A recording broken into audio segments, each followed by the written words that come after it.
Return to federal politics. There are mounting calls for Bettina Arndt to be stripped of her Order of Australia following her comments about the murder of Hannah Clark and her 3 children. Joining us live now from Canberra is the Labor frontbencher Kristina Keneally. She's encouraging her colleagues today in the Senate to reject Ms Arndt's comments. Appreciate your time, Senator. You're putting forward this motion today and calling for her honours to be rescinded. Are you confident you have the numbers for this motion to get up in the Senate today? Well, good afternoon, Ashley. And there's a motion before the Senate this afternoon from Senator Penny Wong and myself. In fact, what it calls for is that the Senate agrees that Bettina Arndt's comments undermine and do not reflect the values of the Order of Australia. We have not gone so far as to call for it to be stripped. That is, in fact, a decision that would need to be taken by the Australian honours system itself. But what we are saying, and I would like to acknowledge and congratulate Liberal senators as well, such as Holly Hughes and Sarah Henderson, is that the comments of Ms Arndt do not live up to the values of a Honours of Australia award, and it does not. It is a reckless comment. It's abhorrent. It does not reflect those values, and we want the Senate to agree with that proposition. We think that sends an important message. It shows leadership in the Senate, and it reflects the concern and outrage in the community about these comments. There has also been a lot of criticism directed at Pauline Hanson for comments that she's made about this horrible set of murders. Does her role on the family law inquiry need to be reviewed in your view? Well, Labor never wanted this inquiry to begin with. This is a political deal done by the Prime Minister with One Nation. Labor didn't see the need for this inquiry in the terms that the government had put forward. And of course, the government are trying to abolish the family court, and we think there's a lot more work that needs to be done here. But on the broader issue of domestic violence, the tragic circumstances, the murder of Hannah Clark and her 3 children is unfortunately just the latest in Australia. We saw another woman murdered this week in Townsville. We have seen, on average in Australia, 1 woman a week murdered by her partner. I want to, Ash, just pay tribute to the West Australian, who today have done a full page of stories, of editorial, including my own colleague Anne Ali, who's spoken quite personally about her experience surviving domestic violence. The fact of the matter is, what the West Australian is doing here, what other media outlets are doing here, is holding up a mirror to us in society and saying this is simply not good enough. And the Parliament has the opportunity yesterday when they stood in silence, and again today when we vote on a number of motions before us. But I think the government also has a responsibility here to convene a national summit. We do need a national summit. Australians expect more and want more when it comes to keeping women and children safe from the scourge, the national shame that is domestic violence. I agree. It was a very powerful front page on the West Australian today. You're talking a lot about what needs to happen next. The summit is one idea, sure, but in terms of concrete actions that need to be taken ASAP, the Women's Legal Service in Queensland has outlined 3 top priorities, one of those being legislation to remove the presumption of equal shared parental responsibility and create emphasis on safety in the Family Law Act. Is that something Labor supports? Well, again, if we had a national summit, we could pursue these issues.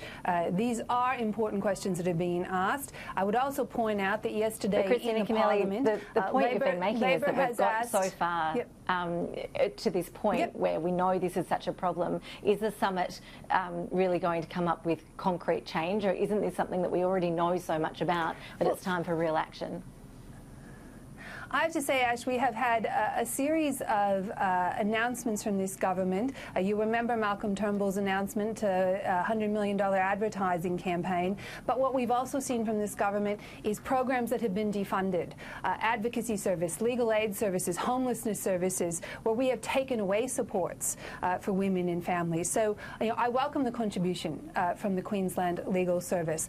I say that this is a time where the government, working with the opposition, opposition, working with the states and territories, police, advocates and survivors, does need to come together.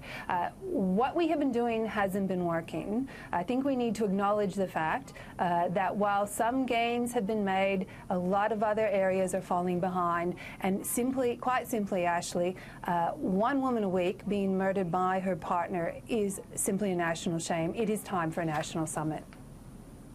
I think we can all agree that more needs to be done on a number of fronts regarding the scourge of domestic violence in this country. I do want to ask you some portfolio-specific questions. You are the Shadow Minister for Home Affairs, of course. I understand you were there last night for Mike Burgess's address. We've been reporting that he's been talking about the level of threat Australia faces from foreign interference and espionage is now at unprecedented levels, higher than Cold War levels. He didn't directly name China, but do you believe the speech last night did send a pretty clear message to China to back away, essentially?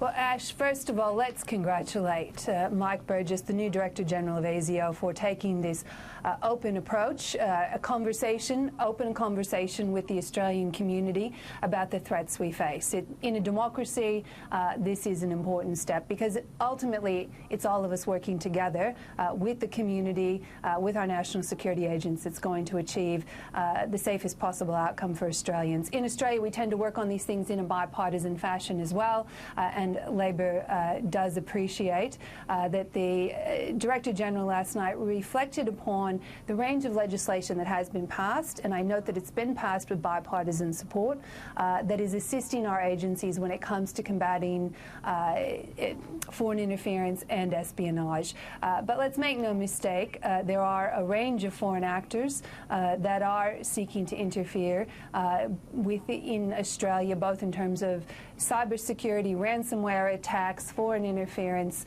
and the Director General was pretty clear that this is a significant threat we face. He was also clear, Ash, that terrorism remains a present threat, that the terrorist level in Australia at probable is plateaued at an unacceptably high level, as he described it.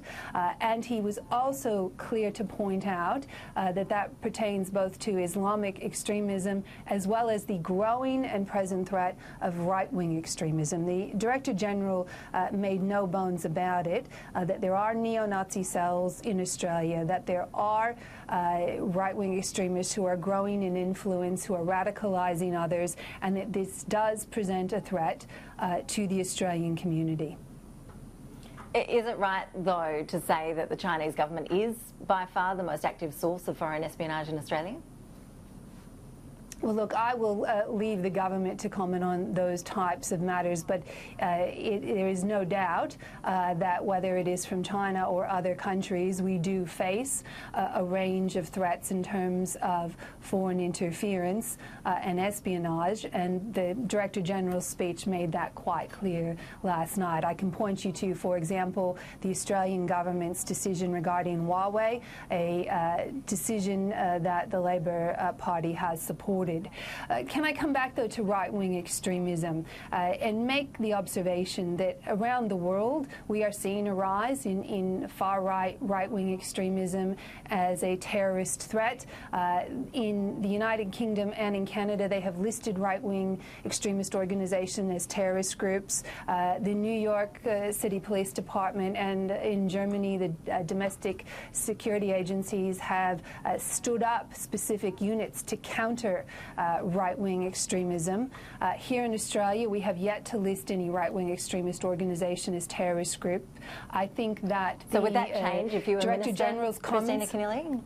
Well, there are a few ways that groups get listed as terrorist organizations. One is through a prosecution where it has been proven beyond a reasonable doubt that a group is, in fact, operating as a terrorist organization and poses that threat. The other is through what we describe as a listing process. The question I think now needs to be pursued is if right-wing extremist organizations are, as the Director General said last night, posing a growing and present threat, a terrorist threat to Australia, why is it that none have been listed? Is there something about the listing process itself we need to re-examine? And does the government have any plans to bring forward any proposed listing of right-wing organizations? Senator Kristina Keneally, appreciate you joining us on Newsday. Thank you so much for that.